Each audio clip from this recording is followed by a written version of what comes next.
प्रतिनिधिक संख्या। हम रोजमर्रा की जिंदगी में हम औसत शब्द का प्रयोग करते हैं। उदाहरण, पूर्णिमा दिन में औसत 5 घंटे पढ़ाई करती है। साल के इस समय का औसत तापमान 40 डिग्री सेंटीग्रेड है। इस कक्षा में छात्रों की आयु औसत 12 साल है। पाठशाला में अंतिम परीक्षा समय छात्रों की उपस्थिति औसत 98% थी। क्या आपको लगता है कि पूर्णिमा रोजाना ठीक 5 घंटे पढ़ाई करती है? नहीं, पूर्णिमा आमतौर पर 5 घंटे पढ़ाई करती है। कुछ दिन वो कम समय पढ़ाई करती है और कुछ दिन वो ज्यादा समय पढ़ाई करती है।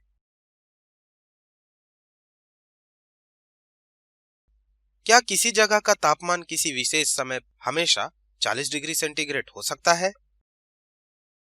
नहीं, औसत 40 डिग्री सेंटीग्रेड तापमान का मतलब है साल में अक्सर इस समय का तापमान 40 डिग्री सेंटीग्रेड होता है। कभी-कभी तापमान 40 डिग्री सेंटीग्रेड से कम हो सकता है और कभी-कभी तापमान 40 डिग्री सेंटीग्रेड से ज्यादा हो सकता है।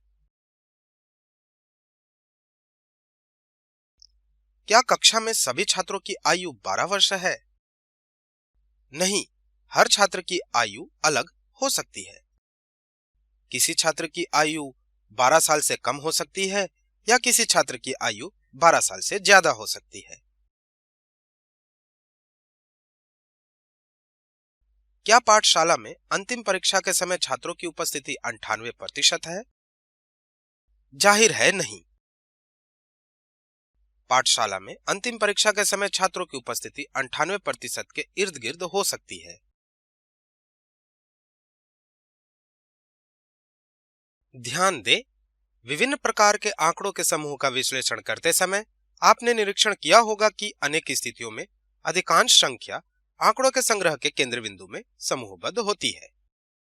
आंकड़ों के संग्रह के केंद्र बिंदु में समूहबद्ध होने की प्रवृत्ति को केंद्रीय प्रवृत्ति कहते हैं। केंद्र बिंदु संख्या आंकड़ों के समूह की प्रतिनिधिक संख्या होती है।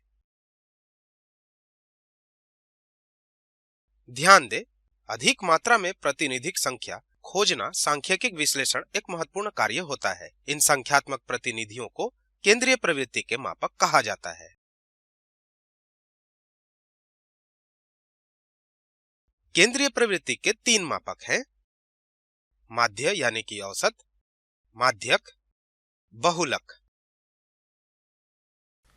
आओ बच्चों, आज हम संख्याओं को प्रदर्शित करने के ऊपर एक क्रियाकलाप करते हैं।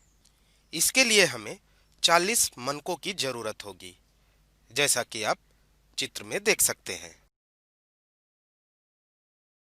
अब हम इन मनकों को PQRST नाम दिए गए रॉडों में पिरोएंगे। चलिए अब मनकाओं की संख्याओं को गिनते हैं। रॉड P में मनकों की संख्या 6 है।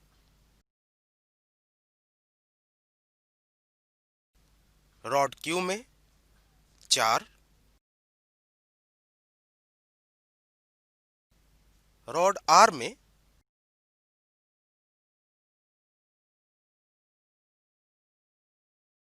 14, रॉड S में 6 तथा अंत में रॉड T में मनकों की संख्या कुल 10 है। क्या आप बता सकते हैं कि कौन से रॉड में मनकाओं की संख्या समान है? जी हाँ, आप देख सकते हैं, रॉड P और रॉड S में मनकों की संख्या समान है। अब हम यह पता करते हैं कि किस रॉड में मनकों की संख्या सबसे ज्यादा है।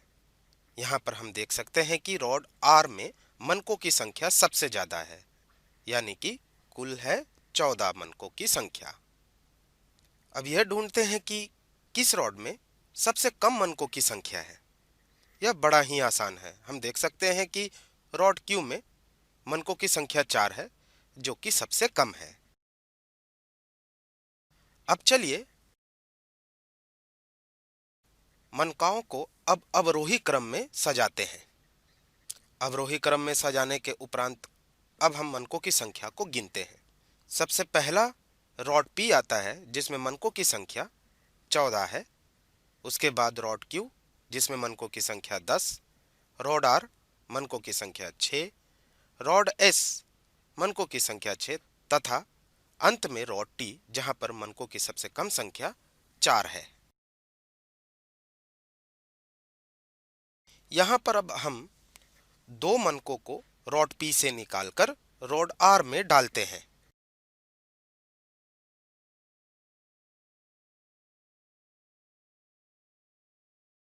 अब चलिए फिर से गिनते हैं कि हर एक रॉड में मनकों की कितनी संख्या है। रॉड पी में मनकों की संख्या 12, रॉड क्यू में 10, रॉड आर में 8, रॉड एस में 6 तथा रॉड टी में 4 है। इससे आप क्या समीक्षा निकाल सकते हैं? इससे हम यह समीक्षा निकाल सकते हैं कि सभी रॉड यहां पर अवरोही क्रम में सजे हुए हैं। अब हम सबसे बीच में उपस्थित रॉड के मनकों की संख्या को गिनते हैं और तथा उसे चिन्हित करते हैं।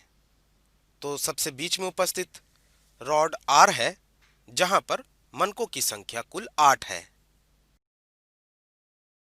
चलिए अब हम इस क्रियाकलाप में कुछ बदलाव करते हैं ताकि हर एक रॉड में मनकों की संख्या समान हो जाए। बदलाव के बाद अब हम देख सकते हैं कि हर एक रॉड में मनकों की संख्या 8-8 है। अब हम अंत में अपने क्रियाकलाप को, जो कि केस 1, केस 2 और केस 3 में बटी हुई थी, उसे सारणीबद्ध कर लेते हैं। स्थिति 1 में मनकाओं को 14, 10, 6, 6 और 4 संख्या में रख दिया। इस संख्या को आंकड़े कहते हैं। सबसे ज्यादा दोहराया गया अंक 6 है। आंकड़ों के इस प्रातिनिधिक अंक को बहुलक कहते हैं। स्थिति 2 में मनकाओं को 12, 10, 8, 6 और 4 संख्या में रख दिया। यहां केंद्रीय संख्या 8 है। आंकड़ों के इस प्रातिनिधिक अंक को माध्यक कहते हैं। स्थिति 3 में मनकाओं को 8, 8, 8, 8 और 8 संख्या में रख दिया। यहां प्रातिनिधिक अंक 8 है। माध्यक किसे कहते हैं? गणितीय माध्य यानी कि औसत।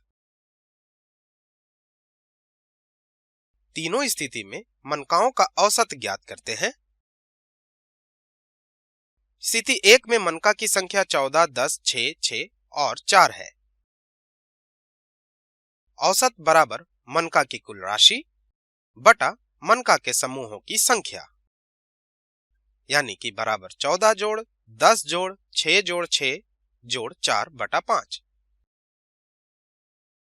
बराबर 40 बटा 5 बराबर 8। इसे समीकरण 1 मान लेते हैं।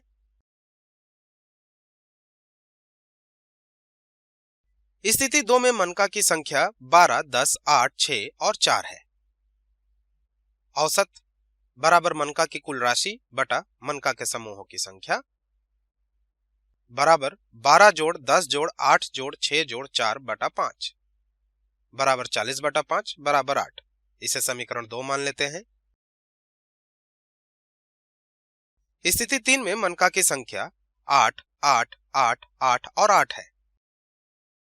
जैसा कि हमें पता है, औसत बराबर मनका की कुल राशि बटा मनका के समूहों की संख्या, यानी कि बराबर 8 जोड़ 8 जोड़ 8 जोड़ 8 जोड़ 8 बटा 5 बराबर 40 बटा 5 बराबर 8। समीकरण 3।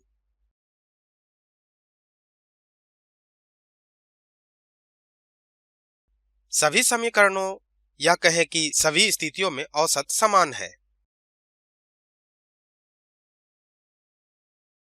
सभी स्थिति में माध्य, माध्यक और बहुलक इस प्रकार है। स्थिति 1 में माध्य 8, माध्यक 6, बहुलक 6। स्थिति 2 में माध्य 8, माध्यक 8, बहुलक संख्या। स्थिति 3 में माध्य 8, माध्यक 8, बहुलक 8। स्थिति 2 और 3 में माध्य और माध्यक समान है यानी कि 8, लेकिन सभी स्थिति में यह समान होना संभव नहीं है। विभिन्न आंकड़ों के लिए यह विभिन्न होने की संभावना है।